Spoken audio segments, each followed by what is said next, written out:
warahmatullahi wabarakatuh. Sebelumnya, perkenalkan nama saya Ledia Kalenda Kirana, absen 21. Saya Saputra Hadi Pertama, absen 35. Saya Afzir Kasih, absen 2. Saya Robial Dawya, absen 30. Saya Ayu Nino Mahanjaya, absen 11.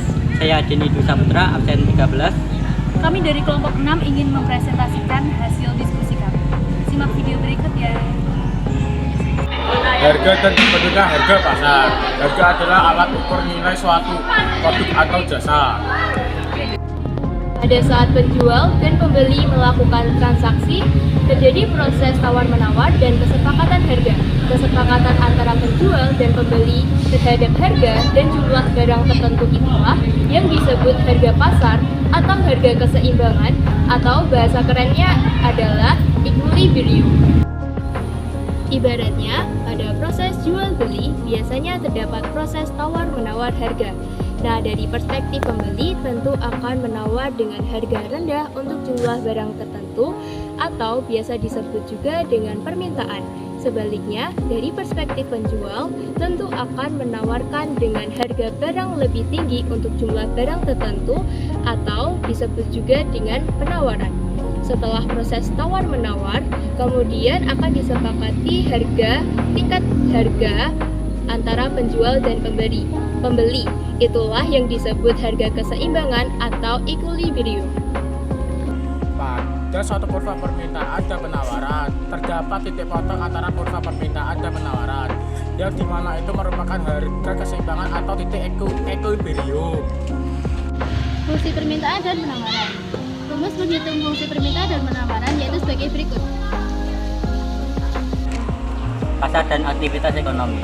Sebenarnya apa sih definisi dari pasar itu? Pasar dapat diartikan sebagai tempat bertemunya jual dan pembeli untuk bertransaksi. Nah, pasar itu dibagi menjadi dua, yaitu pasar tradisional dan pasar modern.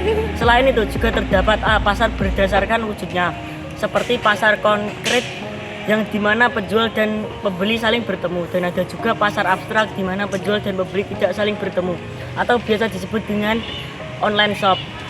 B. Pasar berdasarkan waktu, seperti pasar harian, pasar mingguan, dan pasar tahunan.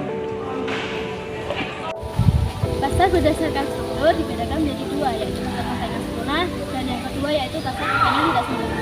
Pasar persaingan sempurna memiliki banyak penjual dan pembeli serta menjual barang yang bersifat homogen dan harga pasar ditentukan oleh mekanisme pasar, sehingga tidak ada penjual dan pembeli yang memengaruhi keadaan pasar.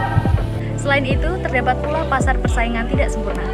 Pada umumnya, pasar tersebut akan ada penjual atau pembeli yang dominan dan dapat memengaruhi pasar. Pasar dibagi menjadi tiga. Yang pertama, pasar monopoli. Hanya terdapat satu penjual atau pembeli yang dapat menentukan harga pasar. Yang kedua, pasar monopolistik. Terdapat banyak penjual dengan barang serupa tetapi terdiferensiasi atau memiliki perbedaan. Yang ketiga, pasar oligopoli. Hanya ada beberapa penjual dengan jumlah pembeli yang banyak. Lalu bagaimana dengan transaksi ekonomi? Transaksi ekonomi adalah tindakan manusia untuk memenuhi kebutuhan hidup dan meningkatkan taraf hidup.